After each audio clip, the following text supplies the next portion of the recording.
Assalamualaikum warahmatullahi wabarakatuh.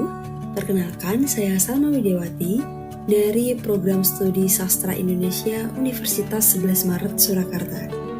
Pada video ini, saya akan mengajak teman-teman semua menganalisis kebahasaan dalam Hikayat Tanah Jawa.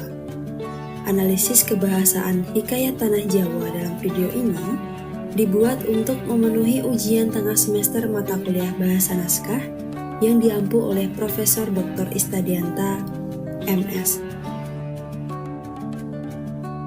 Hikayat Tanah Jawa merupakan salah satu karya sastra Melayu klasik yang berbentuk prosa yang di dalamnya menceritakan tentang kisah di Tanah Jawa.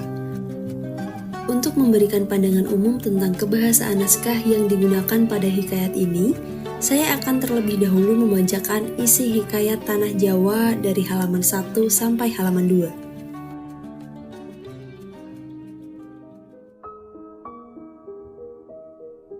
Hikayat Tanah Jawa. Hikayat Tanah Jawa dengan lain negeri yang dekat itu, bahwa ini bilangan tanah Jawa daripada pemulanya datang kepada kesudahannya.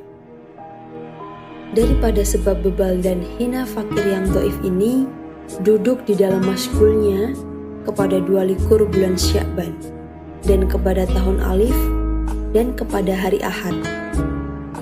Fakir ini keturunan hikadah daripada Tuhan kita yang maha tinggi.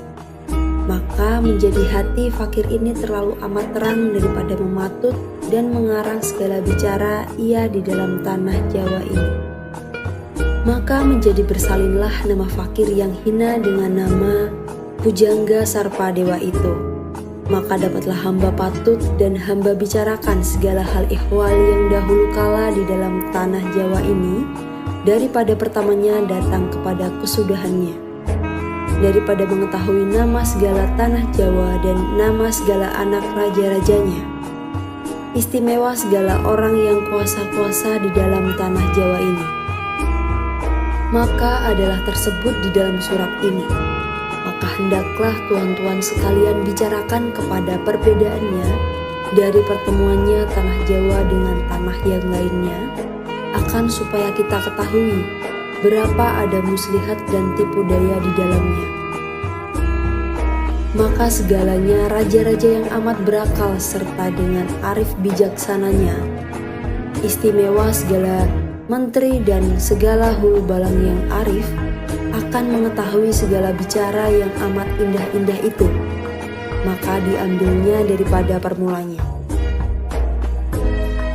Maka tanya segalanya yang berakal akan berbaiki negerinya, selamanya kedatangan musuh yang amat keras. Demikianlah Pujangga Sarpa Dewa itu mematut segala perkataan raja-raja yang dahulu kala itu. Istimewa katanya, segala tipu dan akal segala hakim yang empunya jalan ini, agar supaya kita ketahui segala pekerjaan yang dahulu-dahulu itu, supaya masuk kepada pekerjaan kita sekarang ini, agar supaya jangan masuk segala tipu dan muslihat kepada segala yang berakal sekarang ini, agar supaya selamat, sempurna hidupnya di dalam dunia dengan nama kebajikan akan dia.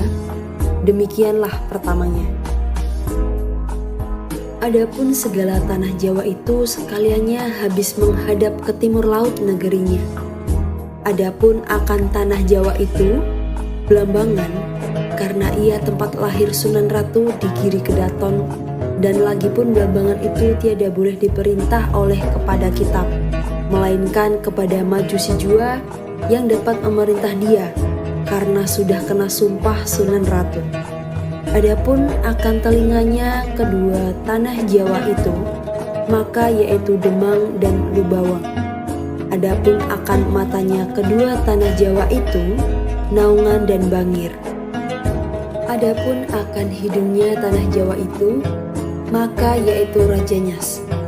Adapun mukanya tanah Jawa itu, maka yaitu Pasuruhan. Adapun akan leher tanah Jawa itu, maka yaitu Surabaya. Maka sebab itulah tiap-tiap ada perang besar di dalam tanah Jawa, maka negeri Surabaya itulah tempat orang berhimpun, karena makna Surabaya itu berani susah. Demikianlah maknanya. Adapun akan tangannya kedua tanah Jawa itu, maka yaitu Sumenep, Pamekasan, dan Tanjung. Adapun akan dadanya tanah Jawa itu, maka yaitu Gresik dan Sidayu dan Tuban dan Subang. Adapun akan perutnya tanah Jawa itu, maka yaitu Jepara dan Semarang dan Demak, Kaliwungu, Pekalongan, dan Tegal. Adapun akan pahanya tanah Jawa itu, maka yaitu Cirebon. Adapun akan lututnya tanah Jawa itu, maka yaitu negeri Betawi. Adapun akan kakinya tanah Jawa itu, maka yaitu negeri Banten. Maka adapun akan tulangnya tanah Jawa itu, maka yaitu Mataram. Adapun akan uratnya dan dagingnya tanah Jawa itu, maka yaitu negeri yang di tengah-tengah seperti Kedu dan Jipang dan Madiun, Panarukan, Jagaraga, dan Kediri. Demikianlah kenyataan tanah Jawa itu. Maka ketika itu tiadalah ketahuan perbedaan perempuan dan laki-laki, sama jua pakaiannya kepada ketika itu. Alkisah, maka tersebutlah perkataan. Ada raksasa dua laki istri keluar dari dalam hutan belantara.